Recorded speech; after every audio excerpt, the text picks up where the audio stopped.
뉴욕 증시 급락에 따른 놀란 마음 잠시 접어두고요. 저희는 계속해서 시장이 보내는 시그널들 찾아가면서 대응 전략 짜보도록 하겠습니다. 네, 오늘 국내 증시 어떤 분위기로 이어질지 궁금한데 어제는 그래도 실적에 좀 집중하면서 일부 섹터들 강한 상승을 보이기도 했는데요. 그럼에도 여전히 우리 시장 안의 유동성은 적다라는 평가가 이어지고 있습니다. 여기에 눈치 보기 장세까지 이어지면서 어제 보여줬던 미국 증시의 급락세, 오늘 국내 증시에는 상당한 부담으로 작용될 가능성이 커 보입니다. 먼저 간밤 뉴욕 증시 분위기 확인을 해보도록 할 텐데요. 뉴욕 증시 상황 전해주시죠. 네, 국내 증시에 앞서서 뉴욕 증시 오늘만큼은 꼭 체크를 하고 짚어가고 넘어가셔야 될 것 같습니다. 일제히 크게 하락을 했는데요.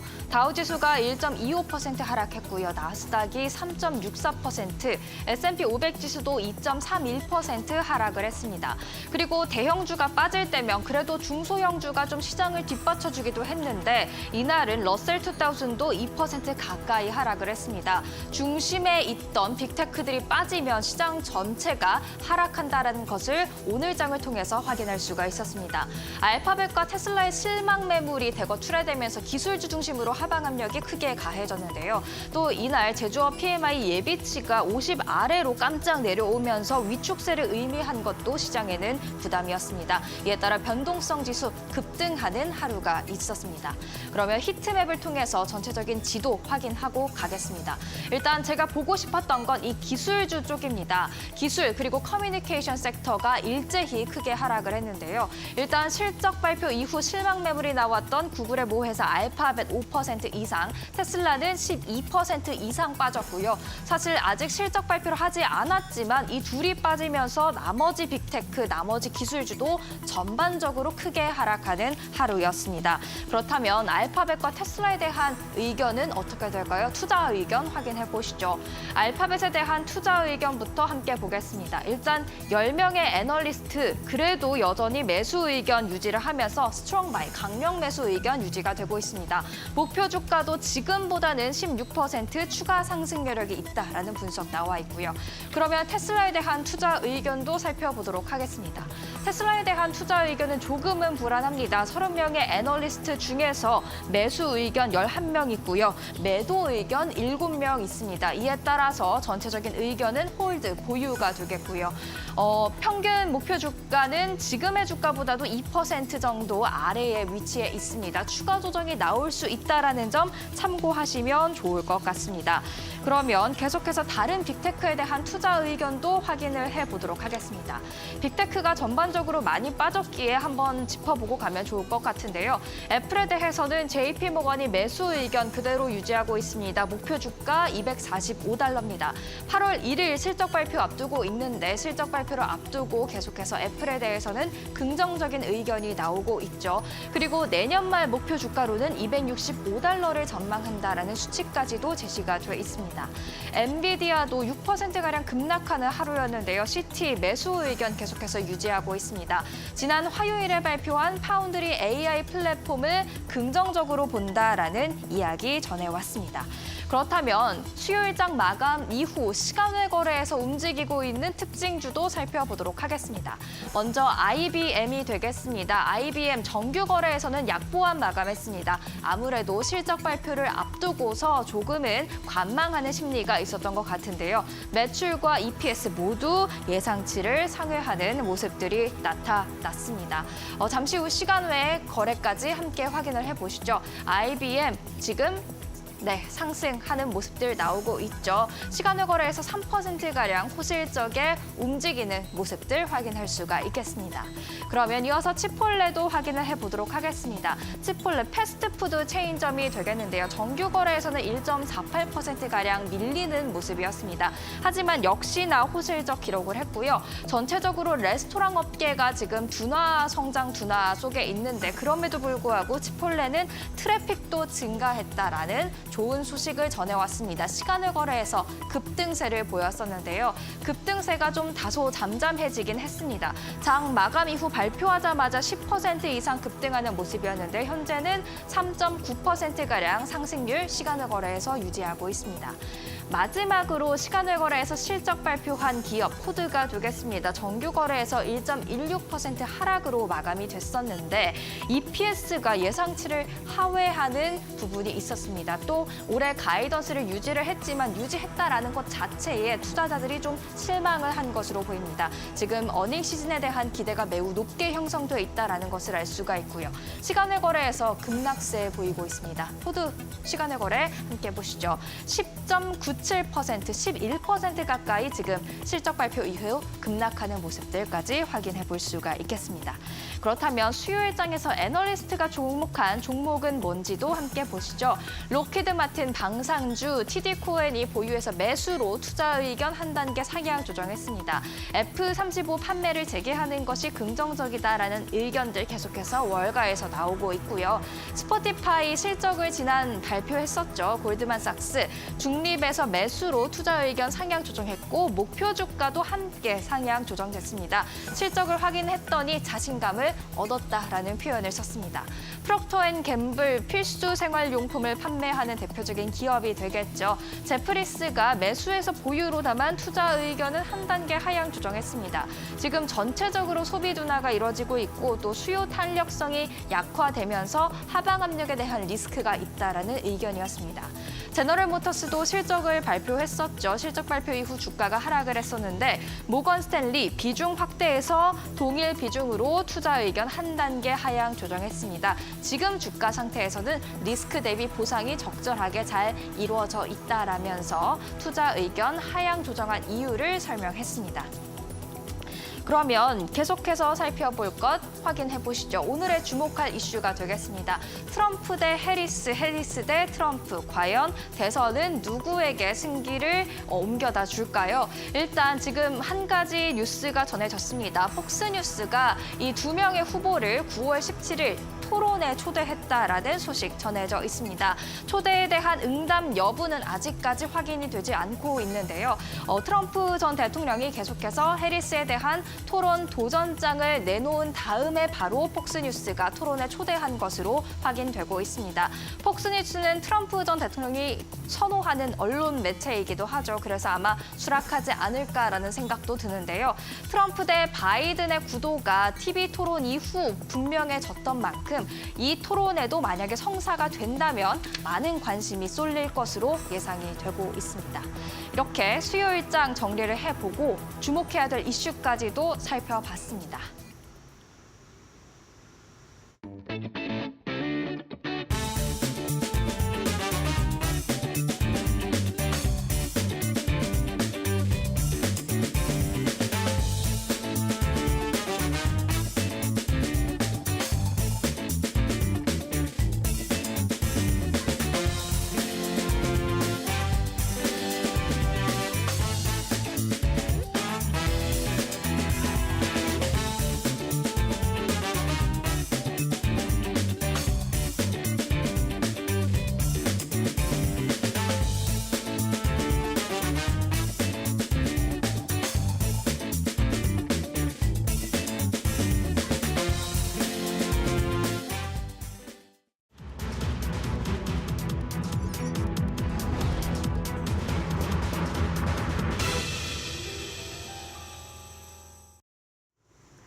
네, 어제장 우리 시장 함께 점검해보고 오늘 개장 전 확인해볼 이슈들 체크해보는 시간입니다.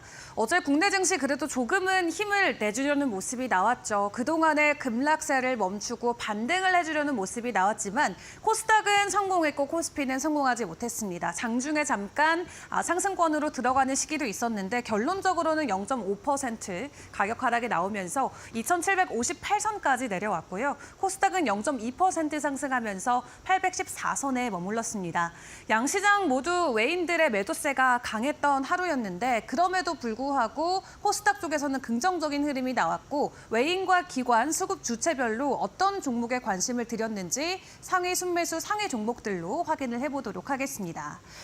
어제 사실 실적 관련주들의 흐름이 나쁘지 않았었죠. 하나 시스템이나 현재 하나 에어로스페이스, 코스피 쪽에서도 외인들이 많이 담아가는 종목으로 확인해 볼 수 있겠는데요. 두 종목 모두 긍정적인 실적 전망과 함께 52주 신고가 어제장에서 다시 한번 경신을 해줬습니다. 그리고 어제 제약바이오주들이 코스닥 시장에는 긍정적인 상승 모멘텀으로 적용이 됐었는데 특히 미국 쪽에서 약값에 대한 부담을 낮추기 위해서 앞으로 어느 정도 좀 제도권 안에서의 조정을 할 수 있다는 가능성이 점쳐지면서 어제 제약바이오주들 그 안에서도 바이오시밀러 관련주들이 추가적인 수혜를 받는 모습이 나왔습니다. 해당 소식으로 알테오젠과 삼성바이오로직스 순매수 상위 종목에 여전히 이름을 올리면서 시장의 관심을 그대로 받아갔고요. 기관 쪽의 상황을 또 확인을 해보시면 나름 비슷합니다. 실적주 위주로 담아간 모습 확인해 볼 수 있겠는데 화장품이나 미용 의료기기, 제약바이오 관련주들 상위권에 이름 올려주고 있고요. 그리고 밸류업과 관련돼서 기대감이 나오고 있는 신한지주도 상위단에 이름이 있기도 합니다. 넥슨게임즈 계속해서 연일 기관 쪽에서는 매수 상위 종목에 이름이 있는데 현재 주가가 저평가돼 있다. 밸류에이션과 관련된 부분 지속적으로 부각이 되고 있고 이번에 새로 내놓은 신작과 관련돼서도 추가적인 성공 궤도가 이어질 수 있을 것이라는 긍정적인 전망과 함께 게임주 안에서는 넥슨게임즈 지속적인 관심이 쏟아지고 있는 모습인 것 같습니다. 자, 그럼 이슈와 섹터 단에서는 우리가 어떤 부분 확인을 해봐야 될까요? 어제 제약바이오 가장 강하게 오르긴 했습니다만 하나의 큰 테마를 놓고 봤을 때는 결론적으로는 해리스 데이였던 것 같습니다. 어제 기준으로 미국 쪽에서 여론조사 확인을 해보시면 해리스 부통령이 44% 그리고 트럼프 전 대통령은 42%로 해리스 부통령이 앞서는 모습이 나왔습니다. 해당 기대감으로 해리스 관련주들이 어제 시장 안에서는 큰 테마를 형성하는 모습을 확인해 볼 수 있었고요. 다만 오늘 새벽 기준으로는 다시 한번 트럼프 전 대통령이 해리스 부통령보다 지지율이 앞서가는 모습도 일부 조사에서 확인이 된 만큼 오늘 추가적으로 주가 변동성에는 주의해 보시는 게 좋을 것 같습니다. 해리스가 만약 당선이 된다면 미국 안에서 메디케어 관련주들에 대한 정책 부각으로 우리 국내 증시에서도 수혜받아갈 수 있는 종목들이 어제장에서 한번 또 화제가 되기도 했는데요. 셀바스헬스케어는 15%의 가격 상승을 보였고요. 지난주부터 이어지고 있는 대마 관련주들 어제도 추가적인 상승이 나왔습니다. 화일약품 20% 가까이 올랐고 에머리지도 11% 가격 상승이 나오면서 해리스 대마초와 관련된 정책 다시 한번 복귀를 해볼 수 있는 시간이었고요. 그리고 가상화폐 관련주들 어제도 뜨거웠습니다. 갤럭시와 SM이 19% 가까이 오름폭을 키우기도 했는데 오늘부터 미국에서 비트코인 2024 컨퍼런스가 시작이 됩니다. 원래는 이 트럼프 전 대통령만 참석해서 연설을 하는 걸로 시장에 알려져 있었는데 어제는 이제 해리스가 비트코인 컨퍼런스에 참여해서 또 암호화폐와 관련된 친화적인 발언을 내놓을 수 있다라는 기대감이 부각되면서 국내 증시에서 관련주들 다시금 오름폭을 키우는 모습이 나오기도 했습니다. 그럼 오늘 개장 전 우리가 확인해 볼 것들은 어떤 것들이 있을까요? 어제 시간 외에서 움직임을 보여줬던 이슈 먼저 체크를 해보도록 하겠습니다. 러시아와 우크라이나 전쟁 벌써 3년이 됐습니다. 이제 정말 종전에 가까워지는 걸까요? 중국과 우크라이나 외교장관이 만나서 회담을 했는데 그 내용을 중국 측에서 공개를 했습니다. 우크라이나 쪽이 현재 러시아와 관련해서 어느 정도 협상할 의지가 있고 종전을 하고 싶어하는 의지가 있다라는 부분을 밝혀온 건데요. 실제로 젤렌스키 대통령 같은 경우도 우크라이나가 진행하고 있는 이 평화회의 2차에는 러시아 대표단을 초대하고 싶다라는 의사를 밝히기도 했습니다. 앞서 진행됐던 첫 번째 평화회의에는 러시아 대표단이 참석하지 않았는데 이번 2차 회의 때는 참석하겠다라는 발언 자체만 놓고 시장에서는 어느 정도 러시아와 관련돼서 좀 화해하려는 움직임으로 풀이를 해가고 있는 것 같고요. 이렇게 우크라이나가 보내오고 있는 협상 신호를 놓고 러시아에서는 동일한 입장이긴 하지만 세부적으로 더 조율할 부분이 남아있다. 세부 상황이 중요하다라고 이야기를 덧붙이기도 했습니다. 지금 여러 가지 방면에서 공세를 진행을 하고 있는데 지금 사실 러시아 측의 상황이 우크라이나보다 안 좋습니다. 사상자가 3배 더 많은 걸로 알려져 있는데 우크라이나가 먼저 적극적으로 손을 내민다면 혹시 러시아가 못 이기는 척도 받아주지 않을까 하는 기대감까지 불면서 어제 시간에서 일단 재건 관련주들의 가격 상승, 시간의 상한가 가는 종목들도 나왔는데요. 관련주들의 종가 현황 어제 분위기는 어떠했을지 확인을 해보도록 하겠습니다. 어제 재건주들은 일제히 급락하는 모습이 나왔습니다. 특히 SG가 11% 넘게 낙폭을 키웠고요. HD 현대건설기계도 5%, 현대인프라코어까지 8% 가까이 낙폭이 나왔습니다. 다만 어제 시간의 거래에서 이슈와 함께 긍정적으로 상한가 들어갔던 종목이 나왔던 만큼 오늘 관련주들 주가 현황 함께 확인을 해보시고요. 두 번째 이슈 확인을 해보겠습니다. 개장 전 꼭 확인해야 되는 건 바로 오늘의 실적이 되겠죠. 오늘 정말 많은 그룹주들의 실적 발표가 있습니다. 지금 시장이 가장 기대하고 있는 것은 당연히 SK하이닉스가 되겠고요. 그 외에도 LG그룹주, LG전자, LG생활건강, 엔솔과 디스플레이 모두 있고요. 포스코그룹주와 하나그룹주, 두산, 현대그룹주까지 정말 많은 기업들의 실적이 오늘 하루에 모두 쏟아지게 됩니다. 그중에서도 가장 기대감이 커지고 있는 것은 바로 SK하이닉스가 될 것 같은데 HBM을 필두로 이번에 SK하이닉스 2분기 역대 최대 매출이 전망이 되고 있습니다. 지속적으로 우상향하는 매출액과 영업이익 앞으로 올 하반기까지도 이어질 것으로 보여지고 있는 가운데 영업이익과 매출액 모두 전년 대비해서 세 자릿수 이상으로 증가할 것이다라는 예상치가 나오고 있는 만큼 오늘 오전에 발표되는 SK하이닉스의 실적 주목해보시면 좋을 것 같고요. 그리고 LG전자 지난 1분기에도 역대 최대 실적을 보여줬는데 AI 훈풍의 이번 2분기의 실적도 기대가 되는 구간에 들어와 있는 상황입니다. 뿐만 아니라 현대차와 기아 같은 경우도 2분기 합산 실적 역대 분기 기준으로는 최대치를 기록할 것으로 보여지면서 오늘 실적은 모두 좋을 것으로 보여지는데 간밤 뉴욕 증시 분위기는 또 좋지 않았던 만큼 시장이 어느 쪽에 집중을 할지는 지켜보시죠. 관련주들의 정가 현황 먼저 확인을 해보도록 할 텐데요. 어제 관련주들 보시면은 SK하이닉스를 제외하고는 모두 좀 약한 흐름이 나왔습니다. 긍정적인 실적, 지금 이미 가이던스가 나오고 있는 만큼 오늘 주가의 방향성은 어디로 튈지 굉장히 궁금한데 미국 시장과 우리 국내 증시의 실적 어느 쪽의 힘이 더 강할지 계속해서 이데일리 TV와 함께 확인을 해보시죠.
네, 시청자 여러분 안녕하십니까? 7월 25일 목요일입니다. 이데일리 TV 뉴스 브리핑 시작하겠습니다. 제목이 오늘 이데일리 증권면 톱 기사입니다. 간 큰 상학개미 3배 레버리지 몰렸다. 제목이 좀 나와 있습니다. 뭐 레버리지라는 건 이제 3배 레버리지라는 건 이제 3배짜리 어떤 하루의 움직임의 3배의 어떤 고불하는 이제 그런 이제 상품이 되겠는데요. 최근에 변동성이 좀 커지고 있는 상황에서 서학개미들이 미국 투자가 상당히 더 공격적이 되고 있다. 이제 이런 내용이 담겨 있습니다. 이제 기사 내용을 좀 일단 요약을 좀 해드리면 트럼프의 피격 사건이 있었던 지난 15일 이후 이제 일주일 정도의 서학개미들의 순매수 종목들 10개를 상품들 10개를 이제 분석을 해본 건데. 표에서 보실 수 있는 것처럼 가장 많이 산 4억 1,802만 달러죠. 4억 달러 넘게 이제 우리 돈으로 미국 돈으로 산 이 상품이 디렉시온 데일리 반도체 3배 불 ETF입니다. 불이 들어갔으니까 상승에 이제 베팅을 하는 그런 상품이 되는 거죠. 그러니까 이게 필라델피아 반도지수의 움직임의 하루 수익률에 이제 3배를 추정하는 상품인데 예를 들어서 오늘 필라델피아 반도지수가 마이너스 5.4% 이렇게였으니까 오늘 같은 날 같은 경우는 이제 16% 가까운 이제 마이너스 수익률을 이제 기록하는 그런 상황이 된다 이렇게 이해를 하시면 되겠습니다. 그러니까 그만큼 굉장히 세죠. 물론 거꾸로 만약에 오늘 필라델피아 반도체 지수가 5%가 올랐다 그러면 오늘 하루에만 이 상품을 갖고 있는 투자자분들은 15%의 수익률을 낼 수도 있다 이런 얘기가 되겠습니다. 2위는 애플, 개별 종목이죠. 애플을 산 사람들이고 세 번째가 그레니 쉐어즈 2.0X 롱 엔비디아 데일리. 여기 롱이 들어갔으니까 또 역시 이거 순매 상승 쪽에 베팅을 하는 상품이죠. 이거는 이제 2배짜리고요. 4위가 이 테슬라 1.5배짜리 ETF 상품. 그다음에 러셀 2000, 그다음에 이제 QQQ 상품 이렇게 쭉 돼 있습니다. 전체적으로 보면 이런 상품들에 보시는 것처럼 상당히 많은 금액들이 좀 몰려서 이제 투자를 하고 있는 그런 상황인데요. 앞서 잠깐 설명을 드렸던 것처럼 이 레버리지 상품이라는 거는 하루 수익률의 몇 배, 2배, 3배 앞서 말했던 테슬라처럼 1.5배 이렇게 좀 들어가는 거기 때문에 사실은 이런 식의 레버리지 상품의 적절한 투자 전략은 방향성이 확실할 때라고 볼 수가 있겠습니다. 대표적인 게 올해 상반기에 반도체 관련주, AI 관련 주들이 이제 대표적인 예가 되겠죠. 빅테크 주들도 뭐 그럴 거고. 요즘 우리나라로 따지면 요즘에 뭐 꾸준히 상승하는 게 이제 방산주, 조선주 이런 업종들 아니겠습니까? 그쪽에다가 이런 레버리지 투자를 할 경우에는 수익률을 2배 또는 3배 낼 수 있는 그런 기회가 분명히 있는데 가능성이 높다라는 거죠. 100%는 아니니까. 근데 요즘처럼 변동성이 심해서 오르내림이 상당히 좀 반복이 될 때 이럴 경우에는 어떤 날은 오르고 어떤 날은 떨어지고 또 그 오름의 폭 또 내림의 폭이 상당히 큰 어떤 그런 시기에는 이런 레버리지 투자는 사실은 리스크가 더 커진다고 볼 수가 있겠습니다. 그래서 상당히 좀 제목이 이제 강큰이라는 표현이 좀 들어가기도 했습니다만 공격적인 투자 물론 필요한데요. 요즘 같은 상황 상반기 때는 가능했는데 요즘 같은 상황에서는 공격적인 투자는 그만큼 손실의 가능성이 커진다라는 이런 부분들을 좀 우리 투자자분께서 한번 좀 생각해 보시면 어떨까. 오늘 이 기사를 좀 준비를 하면서 그렇게 생각을 좀 해봤습니다. 예, 테슬라 쇼크. 어제 이제 우리 시간으로 어제 새벽에 테슬라 실적 나오고 이제 그 뒤에 이제 어제 우리 장에서 국내 장에서 좋을 수 없죠. 뭐 2차 전지 관련주들 대부분 다 하락을 했습니다. 물론 낙폭은 그렇게 크지는 않았습니다. LG 엔솔 같은 경우가 이제 1.3% 떨어지긴 했었는데요. 포스코홀딩스 2% 조금 넘게, LNF 1% 넘게 이렇게 떨어졌습니다. 지금 1.3% 떨어진 걸로 좀 화면에도 나오긴 합니다만은. 사실 이제 전기차 글로벌 전기차의 대장주는 테슬라니까 테슬라의 주가가 흔들리면 뭐 관련 뭐 주들 또 국내에서는 이제 여기에 이제 배터리를 공급할 수도 있는 2차 전지주들 주가가 안 좋은 건 뭐 어떻게 보면 당연한 수준이긴 한데요.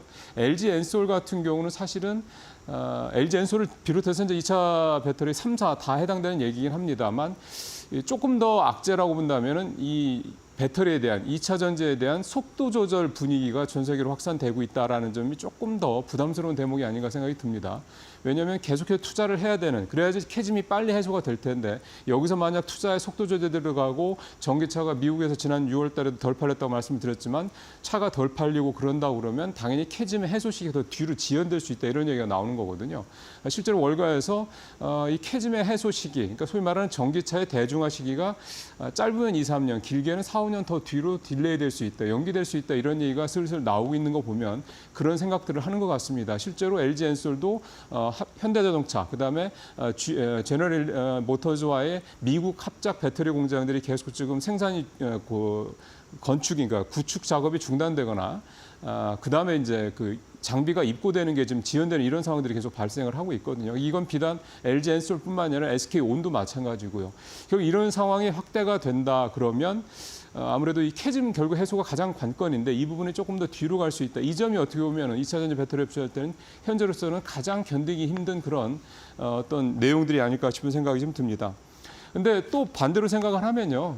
지금 상당히 어두운 시기는 분명히 있습니다만 지난번에 뉴스 전해드리긴 했습니다만 LG 엔솔이 유럽의 르노와 합작을 해서 LF 배터리 이게 중국이 이제 경쟁력이 높은 데인데 LF 배터리를 공급을 하기로 계약을 했다라든가 또는 SK온이 최근에 2대1 단독 기사로 어제 말씀드렸던 거군요.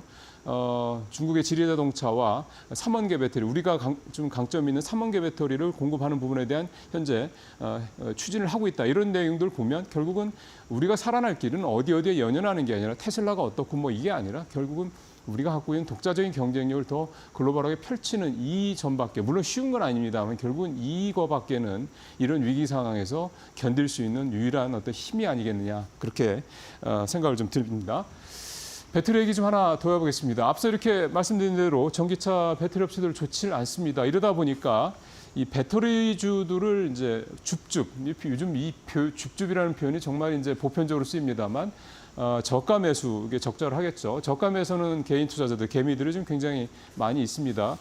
잠시 후에 이제 표를 하나 말씀을 드리겠습니다만 최근 일주일 새 개인 투자자들이 2차 전지주 ETF 상품들 어떻게 했는지 표가 좀 나와서 좀 말씀을 좀 드리면 코덱스의 2차 전지 산업 레버리지, 레버리지니까 이제 2배입니다. 246억어치를 매수했고요. 타이거의 탑10 레버리지 역시 또 2배죠. 67억. 그다음에 2차 전지 그냥 이 산업 쪽의 ETF 상품 67억, 탑10 30억, 2차 전지 소재 쪽 27억 이렇게 2차 전지 쪽 관련된 ETF 상품에 대략 한 350억, 한 400억 정도의 돈이 좀 들어온 셈이 좀 되는 거죠. 일단은 이 업황이 부진한 거가 장기화되고 있고 미국 대선 때문에 사실 누가 되느냐에 따라서 이 신재생에너지 쪽, 친환경 관련 쪽 어떤 업종에 대한 이 투자 문제가 확 갈리기 때문에 상당히 좀 변동성이 큰 상황에서 어쨌든 주가가 부진한데 우리 이제 개인 투자자들은 ETF 쪽으로 중심을 해서 이제 사고 있다 이런 얘기가 좀 되는 건데요.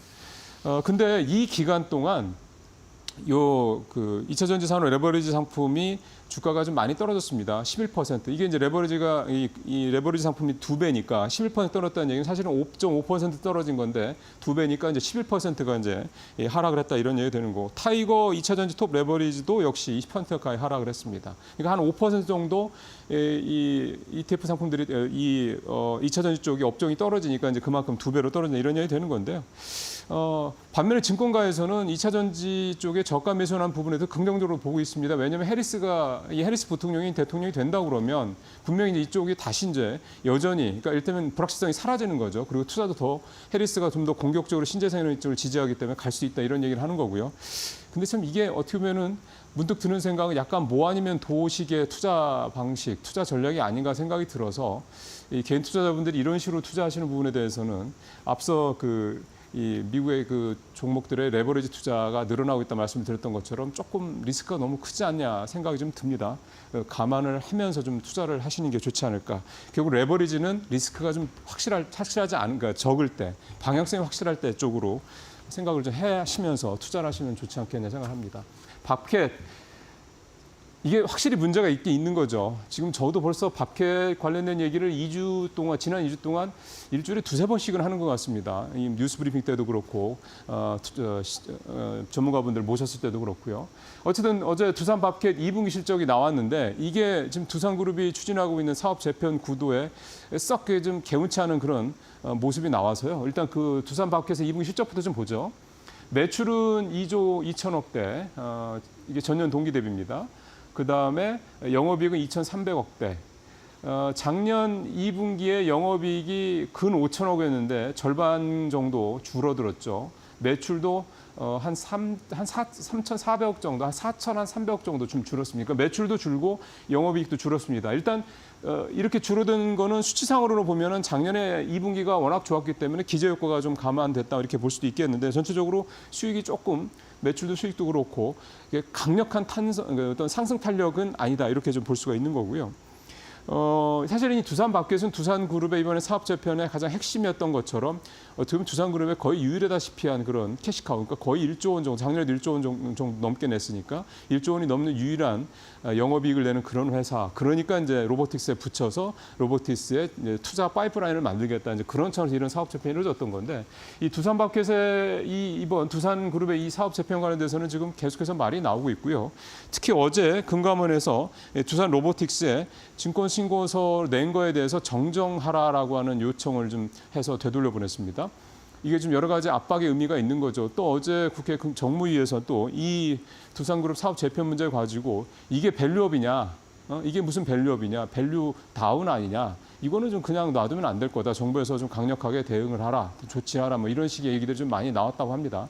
그러니까 결국은 지금 아직은 뭐 이제 확정돼서 이게 이제 주주총회에서 결정이 돼야지 이제 실행이 되는 사안이기 때문에 어떻게 될지 모르겠습니다만 이런 식으로 굉장히 좀 어떤 여론의 압박이 굉장히 커지고 있다는 점, 이 부분 관련해서 두산에서 단순히 자사주 소각이나 이런 정도의 차원이 아니라 뭔가 근본적인 어떤 그런 설명이나 뭔가 대응책 또는 자신감 뭔가 이런 것들이 나오지 않으면 이 이슈는 계속해서 나올 수밖에 없지 않을까. 이게 두산그룹의 전반적인 지금 두산그룹의 실적이 나쁘지 않은데 이번에 원전 수주도 있고 해서요. 이게 계속해서 두산그룹의 전체적인 어떤 기업 가치를 떨어뜨리는 그런 악재로서 작용을 하지 않을까 그런 걱정도 좀 드는 대목입니다. 자, 오늘 뉴스 브리핑 마치겠습니다.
시장을 조금 더 심층적으로 뜯어보겠습니다. 마켓 비하인드로 이어갑니다. 오늘은 김한진 3프로TV 이코노미스트 나와 계십니다. 안녕하세요. 네, 안녕하세요. 네, 시장이 정말 힘듭니다. 밤사이에 또 네. 급락을 하면서 많은 분들이 지금 마음이 초조하실 것 같은데요. 그래도 저희가 일단 주제는 대선으로부터 시작을 해보도록 하겠습니다. 시장이 집중하고 있는 이슈가 또 대선이기도 하죠.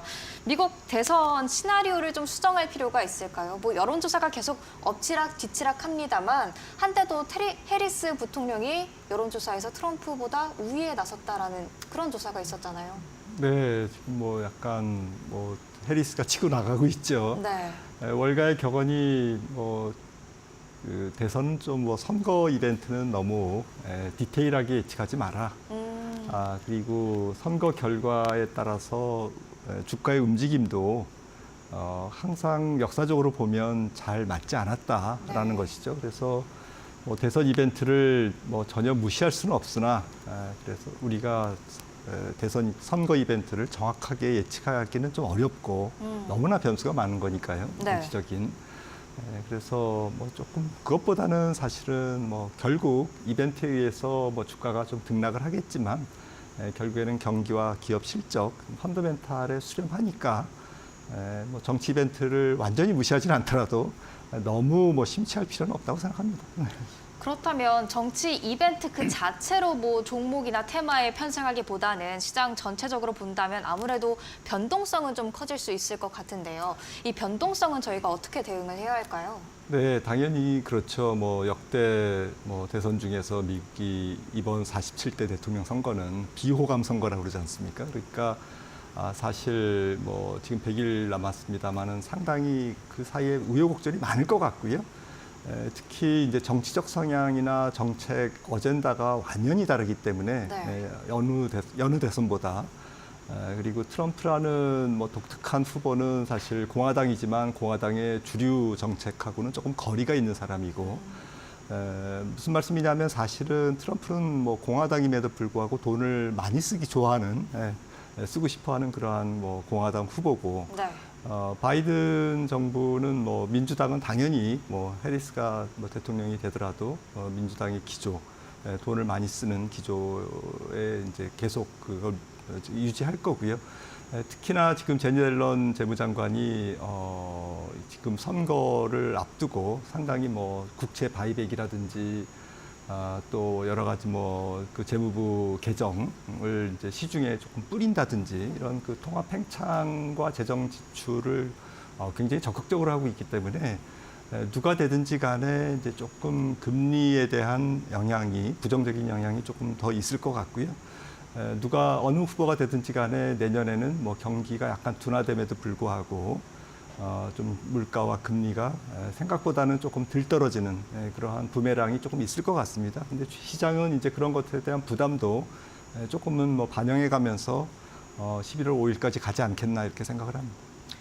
그러면 앞서서 답변해 주셨던 거에서 꼬리 질문으로 또 들어가 보면요. 지금 대선보다는 경기 또 기업 실적에 좀 중요성을 둬야 한다라고 말씀을 해주셨는데 기업 실적 발표 이후 지금 뉴욕 증시가 급락을 했습니다. 알파벳과 테슬라의 실적이 좀 실망스러웠다라는 이야기들인데 이런 기업 실적을 시작으로 미국 증시가 조정에 진입할 수도 있을까요? 네, 가장 큰 것은 뭐 빅테크 주식들이 시가총액 비중이 상당히 커진 상태에서 기형적으로 커진 거죠. 네. 그런 상태에서 이들 실적이 눈높이가 높아져서 실적이 좋음에도 불구하고 뭐 테슬라 실적은 안 좋았습니다만은 네. 실적이 좋든 나쁘든 뭐 기대치에 조금만 못 미쳐도 주가가 급락하는 이제 그러한 현상이 뭐 지금 특히 올 4월 이후에 반복되고 있거든요. 네. S&P 500 기업들 뭐 한 25%, 한 125개 기업이 발표됐습니다만 실적이 사실 추정치를 한 80% 정도가 지금 앞서고 있어요. 네. 상회하고 있기 때문에 실적 자체는 지금 나쁘지 않습니다. 그리고 올해 S&P 500 EPS 기업들의 500개 기업들을 평균 낸 EPS가 한 11% 증가, 뭐 약간 양보해도 한 10% 두 자릿수의 이제 EPS 증가율이 예상되고요. 내년에는 한 14% 증가가 지금 예상됩니다. 네. 물론 이제 뭐 조금 낮아질 수는 있겠습니다만은 그래도 이 정도의 S&P 500 전체의 기업 이익 증가라면 주가가 조금 본격적인 약세장에 들어가기는 조금 앞뒤가 맞지 않는다라는 것이고요. 또 경기 측면에서도 지금 미국 경제가 뭐 약간 식구는 있습니다만은 장기 평균 경제 성장률 1.8% 위에서 지금 놀고 있고 또 2분기 실적, 2분기 GDP가 발표된 곧 확정치가 발표됩니다만은 그것도 이제 뭐 2% 언저리면 뭐 상당히 괜찮은 것이거든요. 그래서 네. 정리해서 말씀드리면 기업 실적이나 좀 매크로 이런 전체적인 경기 흐름이 지금 미국 증시를 당장 약세장으로 조금 몰아넣는 아주 긴박한 상황이냐 이제 그런 건 아니고 빅테크 주식들이 너무 많이 오른 상태에서 눈높이가 높아졌고 실적 기대치가 높아진 상태에서 조금 기대에 못 미치니까 주가가 조정한 걸로 지금 보이고 있습니다. 간밤에 구글 같은 경우에도 알파벳이 실적은 괜찮았습니다. 네, 맞습니다. 실적은 뭐 클라우드 매출이 괜찮았는데 자본 지출이 한 130억 불 정도 2분기 자본 지출이요. 그러니까 월가의 기대치보다는 120억 불보다는 훨씬 높았죠. 그러니까 AI가 조금 허울 좋은 그러한 그 수익 구조 아니냐. 정말 뭐 매출은 느는 건 맞지만 AI 관련 매출이 느는 건 맞지만 자본 투자를 이렇게 하다 보면 결국에는 이익이 조금 투자자들의 눈높이에 올해 전체적으로 조금 미달하는 거 아닌가라는 그런 실망감이 주가를 끌어내린 거죠. 네. 그리고서 이제 뭐 애꿎은 엔비디아까지 같이 그리고 도미노식으로 이렇게 무너진 그런 상황은 주가가 너무 높기 때문에 생긴 그러한 충격이라고 보시면 될 것 같습니다. 네, 과도한 우려는 좀 자제해도 될 것 같다라는 생각이 들기도 하는데요. 그렇다면 또 금리 향방이 또 주가에도 영향을 미치기도 하지 않습니까? 7월 FOMC가 이제 다음 주로 다가왔습니다. 일단 동결 가능성이 굉장히 유력한 편이긴 한데 7월 FOMC에서는 어떤 이야기들이 주로 나올 것 같다고 예상하고 계십니까? 네, 아무래도 이제 7월 달에는 확실하게 깜빡이를 켜겠죠. 네, 9월 달 인하에 대한 조금 시그널을 줄 것 같고요. 네. 7월에 뭐 당장 인하할 것 같다라는 이제 그런 의견도 있습니다만은 뭐 너무 성급한 견해인 것 같고요.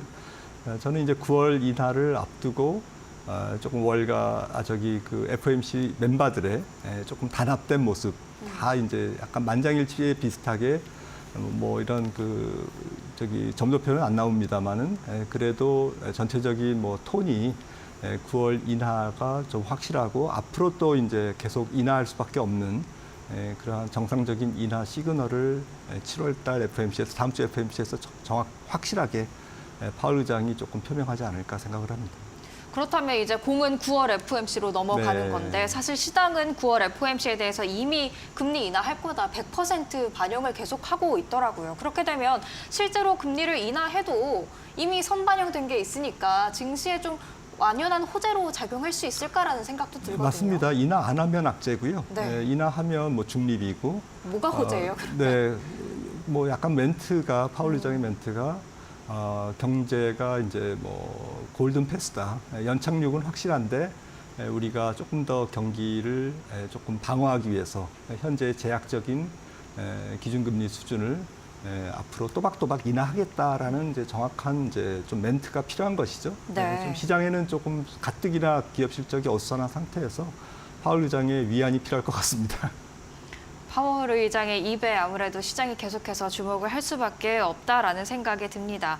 그렇다면 뭐 금리 인하가 정말 지금 경제가 식고 있기 때문에 안정적으로 식고 있기 때문에 이루어지면 괜찮지만 또 경기 침체에 대비하는 금리 인하는 또 시장이 싫어하잖아요. 지금 박사님께서 보시는 경기 침체 가능성은 어느 정도라고 보십니까? 네, 뭐 정확하게는 누구도 알 수 없겠습니다만은 저는 내년 중반 정도가 미국 경기 침체라고 생각을 하고 침체 기간이라고 생각하고요. 네. 그리고 미국 같은 경우에는 펀더멘탈이 좋기 때문에 여기서 펀더멘탈이라는 것은 뭐 기업 투자라든지 또 뭐 AI가 주가가 많이 올라서 조정을 보이고 있습니다만은 전체적인 미국 기업들의 실적 상당히 괜찮을 것 같고요. 앞으로 네. 중장기적으로. 그리고 미국 소비도 그렇게 고용 뭐 이런 부분들이 그렇게 허약하지 않기 때문에 물론 지금보다는 쉽겠지만 조금 짧고 가벼운 경기 침체를 내년 중반 정도에 한번 겪고 가는 게 아닌가라는 생각을 하고 있고요. 네. 그렇다면 주식시장 측면에서는 그거를 이제 조금 뭐 올 가을 정도부터는 서서히 반영할 거기 때문에 약간 약세장의 모드로 전환하는 그러한 것을 우리가 예측할 필요가 있는데요. 아무튼 경기 침체가 전 세계적으로 조금 과도하게 지금 뭐 이렇게 아주 심한 경기 침체가 올 것이다라고 보는 것은 아직까지는 조금 너무 지나친 예측이 아닌가 생각을 합니다. 그런데 사실 미국이 기침만 하면 우리나라는 또 감기에 든다 이런 이야기가 있잖아요. 미국이 짧지만 그래도 경기 침체에 혹시라도 진입을 하게 된다면 우리나라 경제는 어떻게 보십니까? 네, 그게 문제죠. 가뜩이나 팬데믹 이후에 사실 전 세계 글로벌 교육 규모가 축소되고 있고요. 그리고 뭐 모두가 다 아시는 바와 같이 좀 미국 중심의 조금 성장과 투자와 미국 기업 중심의 그런 이 퍼포먼스가 지금 뭐 약간 미국의 원맨쇼 비슷하게 이렇게 일어나기 때문에 다른 나라 경제는 말씀하셨듯이 미국이 조금만 기침만 해도 더 안 좋을 것 같습니다. 불행하게도. 그런 측면에서 조금 전 세계 경기가 좀 미국 경기가 조금 둔화되는 속도에 비해서는 전체적으로 조금 체감상 더 나쁜 경기 침체 쪽으로 기울 가능성을 배제할 수 없다라고 생각을 합니다. 지금 말씀해 주신 것 중에서 이제 미국이 원맨쇼를 하고 있다라고 말씀을 해 주셨는데 그렇다 보니까 달러가 정말 나홀로 강세를 계속해서 이어가고 있습니다. 그렇다 보면 환율도 좀 저희가 부담인데 환율에 대해서는 어떻게 전망하고 계세요? 네, 단기적으로는 뭐 다음 주에 있는 뭐 일본은행, BOJ 중앙은행이 이제 금리를 좀 올릴 거냐, 그리고 양적 긴축을 QT를 조금 테이퍼링 할 거냐. 지금 뭐 6조 달러 이렇게 사고 있는데 다달이 이거를 이제 조금 줄여주는 이제 스케줄에 들어갈 거냐라는 부분인데요. 시장은 뭐 이미 BOJ의 동화 긴축에 조금 베팅하고 있고요. 네. 만약에 실망감을 준다. 7월 31일 BOJ 회의에서도 일본은행이 아무 일도 안 한다라고 하면 엔화는 다시 또 튀어오를 것 같고요. 약세로. 네. 하지만 뭐 예정대로 인하할 확률이 지금 한 70-80% 되기 때문에 지금 환율은 153엔대까지 달러당 지금 안정돼 있는 상태고 그래서 조금 강달러 시대는 뭐 약간은 조금 쉬어가는 자리 하반기는 그래서 달러 인덱스도 조금 104에서 앞으로 뭐 연말까지 한 102, 101 정도까지. 그러니까 뭐 완전한 달러 약세라기보다는 좀 약간 약보합세 네. 그리고 기타 통화는 조금 강보합세를 이어가지 않을까 생각을 합니다. 뭐 슈퍼달러가 강달러 정도로 내려온다라고 네. 생각을 하면 될 것 같습니다. 그렇다면 이제 오늘의 국내 증시에서의 빅 이슈죠. SK하이닉스가 2분기 실적 발표를 앞두고 있는데 이 실적 발표 어떻게 예상을 하고 계십니까? 저희가 좀 반도체주의 반등을 기대해봐도 될까요? 네, 일단 뭐 이큐 실적 예상치는 좋죠. 그래서 뭐 기대치에 충족할 것 같고요. 네. 반도체 실적이 전체적으로 뭐 수출 실적이나 이런 뭐 출하 이런 것들을 체크해 보면은 괜찮습니다. 그래서 우리나라 경제 성장률을 반도체가 한 0.3%포인트 올해 또 업시키는 그러한 효자 섹터가 되고 있고요. 네. 그래서 관련된 기업 실적도 올해까지는 뭐 나쁘지 않을 거다라고 생각을 하고 있기 때문에 그래도 미국장 하락에도 불구하고 반도체가 조금 국내 증시를 방어해주는 역할은 계속하지 않을까라고 생각을 합니다. 그렇다면 삼성전자에 대해서도 여쭤보고 싶은데요. 어제 소식 하나가 전해진 게 이제 5세대 HBM에 대해서는 아직까지 콜 테스트를 통과하지 못했다라는 소식이 전해진 것 같습니다. 그렇다면 삼성전자에 대해서는 어떻게 전망을 하고 계시는지요? 네, 뭐 5세대는 통과 안 했습니다만은 뭐 어쨌든 뭐 그래도 조금 뭐 기대치에 충족하면서 수요처의 조금 기술적인 허들을 만족시키고 있기 때문에 네. 삼성전자가 지금 그런 과정에 있다라고 생각을 한다면 뭐 5세대가 통과 안 했다고 그래서 그걸 악재로 보기에는 조금 그럴 필요는 없는 것 같고요. 삼성전자 조금 뭐 계속 실망스러운 뭐 주가가 좀 치고 올라가야 되는데 못 올라가는 이유는 전체적으로 국내 증시의 환경 자체가 조금 미국 증시 대비 약한 상태에서 외국인들이 반도체를 아주 집중적으로 사는 분위기는 아니기 때문에 네. 뭐 상반기는 집중적으로 샀습니다만은 여기서 추가로 사기에는 아무래도 뭐 글로벌 증시 전체가 좀 올라와주는 그래서 이번 미국 증시 조정이 기술적 조정이 끝나고 조금 월이 바뀌어서 8월 중순 정도에 다시 또 썸머 랠리가 시작된다면 그때 삼성전자도 같이 이제 반등하는 이제 그런 모습을 보이지 않을까 저는 개인적으로 그렇게 생각하고 있습니다. 네, 말씀대로 다시 치고 올라가는 삼성전자를 기대해 봅니다. 그러면 저희가 시간이 많지는 않지만 짧게 하나 더 질문 드리겠습니다. 일단 불확실성이 너무 커지다 보니까 좀 힘든 시장이 있는데 이런 시장 속에서 저희 어떤 대응 전략 가져가면 좋을까요? 올해는 뭐 약간 포트폴리오를 다변화시킬 필요가 있는 거고요. 빅테크 쪽에 너무 밸류에이션이 높기 때문에 조금 비빅테크 쪽에 조금 종목들을 조금 뭐 선택적으로 편입하시면서 저는 이제 중 PER 안정성장주라고 이제 표현을 하고 싶은데 고성장주보다는 조금 위험 관리를 하는 거죠. 약간 펄은 높지만 어마어마하게 높지는 않고 성장성은 그래도 안정성장성이 담보된 그러한 뭐 수주 베이스나 수출 실적이 뒷받침되는 종목들을 선택적으로 핀셋 전략으로 선택하시면 괜찮을 것 같습니다. 네, 안정적으로 관리를 할 필요가 있을 것 같습니다. 여기서 마켓 비하인드는 마무리 짓도록 하겠습니다. 지금까지 김한진 3프로TV 이코노미스트였습니다. 말씀 감사합니다.